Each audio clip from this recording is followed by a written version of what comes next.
Al Qaeda, Taliban, Talibanisation and extremist in our society, ان میں nexus پیدا ہو رہا ہے، اور ہمیں میرے خیال میں لا انفورسمنٹ ایجنسیز کی ایک ری اورینٹیشن چاہیے اب، کہ وہ جتنے ہمارے وہ مساجد اور مدرسے جو ملیٹنسی کو انکریج کر رہے ہیں، جہاں ہتھیار رکھے جا رہے ہیں، جہاں کوئی اگر ٹیررسٹ آ کر پناہ لیتا ہے اور چھپتا ہے بیفور این اٹیک، اس قسم کی چیزیں ہو رہی ہیں، ان کے اوپر ہمیں نظر رکھنا پڑے گی۔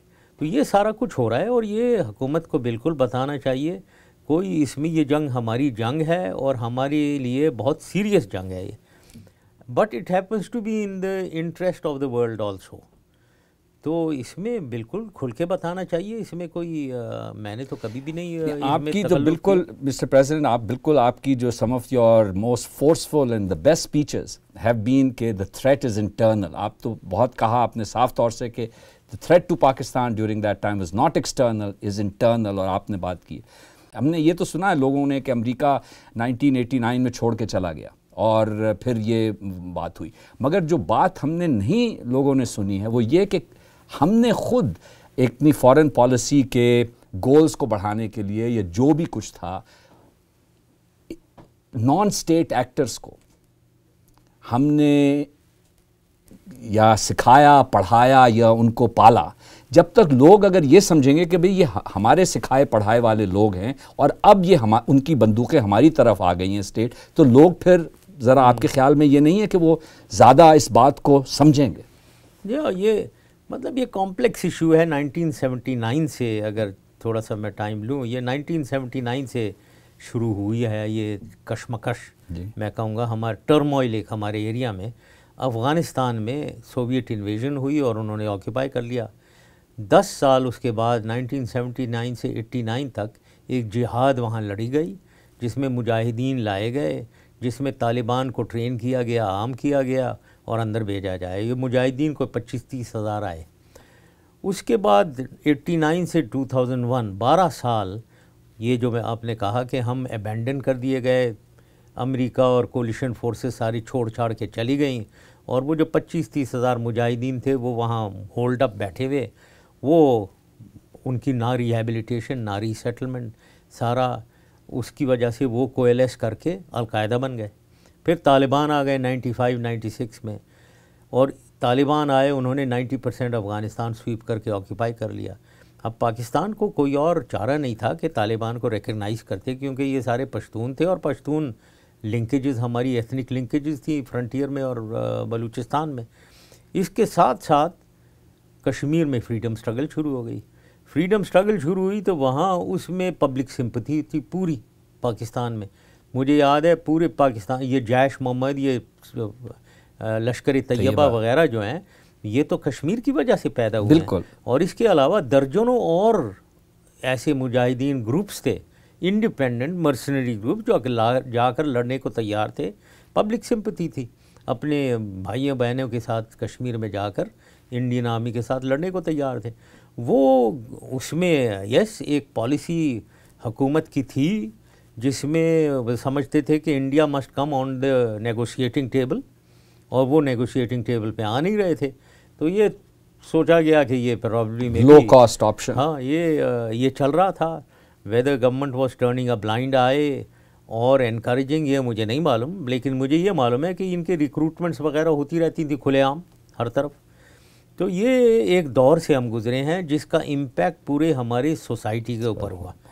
یہ ویسٹ میں ہو رہا ہے، افغانستان میں القاعدہ، طالبان، 4 ملین ریفیوجیز ہمارے پاس گھس آئے، اور پھر کشمیر میں ہو رہا ہے۔ تو سارا اس کا امپیکٹ ہماری جو کہتے ہیں نیشنل فیبرک جو ہے، دیٹ واز ٹوٹلی ٹورن اسنڈر۔ تو یہ ہم نے سفر کیا ہے، جس کو اب ہم ٹھیک کرنے کی کوشش کر رہے ہیں۔ اس کا امپیکٹ ابھی بھی چل رہا ہے۔ 9/11 آ گیا، پھر وہ سب سے بڑا دھماکہ ہوا، اس کی وجہ سے سارا 9/11 کی وجہ سے اب یہ پہلے القاعدہ تھے، القاعدہ کے اگینسٹ ایکشنز ہوئے، وہ اب کم رہ گئے ہیں، لیکن اب طالبان ابھر آئے ہیں۔ یہ وہی طالبان ہیں جو ملا عمر کے زمانے کے ہیں، لیکن وہاں پھر کشمکش ایک چل رہی ہے افغانستان، اور یہاں کچھ ایلیمنٹس ایسے ہیں جو پاکستان کو بلیم کرتے ہیں کہ جی یہ پاکستان میں سب کچھ ہوا ہے، جبکہ سب کچھ افغانستان میں ہو رہا ہے، اور ہم تو ایک وکٹم ہیں۔ सर्कमस्टांसेस जो इर्द गिर्द हुए हैं. Pakistan is not a perpetrator, पर पाकिस्तान इज़ अ विक्टिम. हम तो विक्टिम है जो कश्मीर में हुआ है, जो अफ़गानिस्तान में हो, उसका इम्पैक्ट, उसके इफ़ेक्ट्स हमारे ऊपर हुए हैं. तो ये हुआ है. मगर सब we are not completely shorn of blame either, because हमने पिक एंड चूज़ भी किया बिटवीन, अगर 7 मुजाहिदीन के ग्रुप थे अफ़गानिस्तान में, कुछ सेक्युलर भी थे, ये थे वो थे.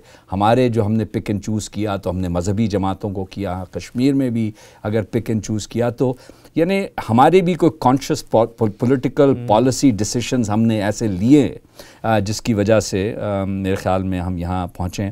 थोड़ा सा आगे बढ़ते, इस पे मैं एक चीज़ बताना चाहता हूँ कि देखें, जब 10 साल मुजाहिदीन वहाँ सोवियत यूनियन के ख़िलाफ़ लड़ाई हुई है कोलिशन के थ्रू, वो भी हमारे इंटरेस्ट में था. क्योंकि पहली दफ़ा जब सोवियत यूनियन अफ़गानिस्तान में आया 79 में, फ़र्स्ट टाइम हमें एक 2 फ्रंट थ्रेट का सामना करना पड़ा.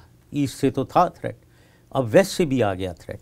उसकी वजह से हमें आर्मी रेज़ करनी पड़ी. हमें 11 कोर 12 कोर जो वेस्ट में हैं वो उस ज़माने में रेज़ हुई. लेकिन ये कहने के अलावा मैं ये कहना चाहूँगा कि वहाँ से 2 चीज़ें हुई ये 79 में अफ़गानिस्तान में. एक तो जब ये सोवियत यूनियन आया तो उन्होंने एक वहाँ अफ़गानिस्तान जो साथ रह रहा था कई सौ साल से, सेंचुरीज से, वो एक अरेंजमेंट था मीसाक मिल्ली जिसे कहते हैं, नेशनल कोवेनेंट, जिसमें एक नेशनल एग्रीमेंट था कि 4 एथनिक ग्रुप्स थे वो इकट्ठे रहेंगे under the sovereignty of the king. जब 79 में सोवियत यूनियन आए, उन्होंने किंग को ही डिपोज कर दिया, तो वो ग्लू ही ख़त्म हो गया जिसमें वो एथनिक ग्रुप्स अफ़गानिस्तान में साथ थे. दूसरी चीज़ जो हुई इस दौरान, एलीट जो है ना अफ़गानिस्तान के, वो सब दे ऑल अबैंडन अफ़गानिस्तान, वो दे फ्लेड अफ़गानिस्तान. और this fight against Soviet Union was spearheaded by religious militant groups. तो लिहाजा ये थे ही, लड़ी वो ही रहे थे. एलीट तो छोड़ छाड़ के यहाँ आ गए थे, यूरोप में और यूनाइटेड स्टेट्स में आ गए थे. तो ये चक्कर हुआ. तो वही रिलीजियस मिलिटेंट ग्रुप्स, उन्हीं के साथ मिलना मिलाना था. उसके बाद जब 89 से 2001 12 साल, अब हम Pakistan was left high and dry, और उधर हर वॉरलॉर्ड एक दूसरे से लड़ रहे थे और अफगानिस्तान की तबाही हो रही थी. तो हमें अपनी बचाव के लिए कुछ तो करना था ना. तो जिस किसी के साथ मिल मिला रहे थे या कर रहे थे, तालिबान आ गए. अब तालिबान 90% अफ़गानिस्तान को ले गए, तो तालिबान को we were the only country to support.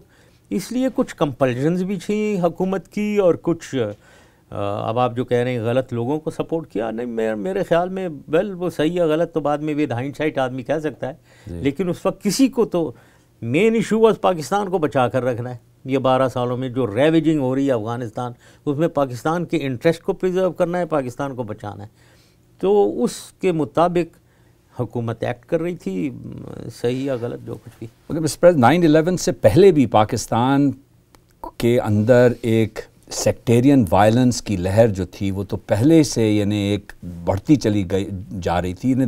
Pakistan में एक मुश्किल ये हो रहा था कि वहाँ तालिबान, जिनको हमने 3 मुल्क थे जिन्होंने रिकग्नाइज़ किया हुआ था, वो ना हमारी भी पूरी तरह नहीं सुन रहे थे, और जो फिर सारा फॉल आउट जो यहाँ पे शिया सुन्नी का हमारे मुल्क में शुरू हो गया था, तो that had all started at the same time. तो 9/11 तो एक तरह से बुरा तो हुआ, मगर उससे सिचुएशन ज़रा क्लैरिफाई हो गई और पाकिस्तान को यानी ये तो मौका मिला कि अपने they can clean the house basically. यानी we are in the process of cleaning the house. सही. थोड़ा से गियर चेंज करते हैं मिस्टर प्रेसिडेंट.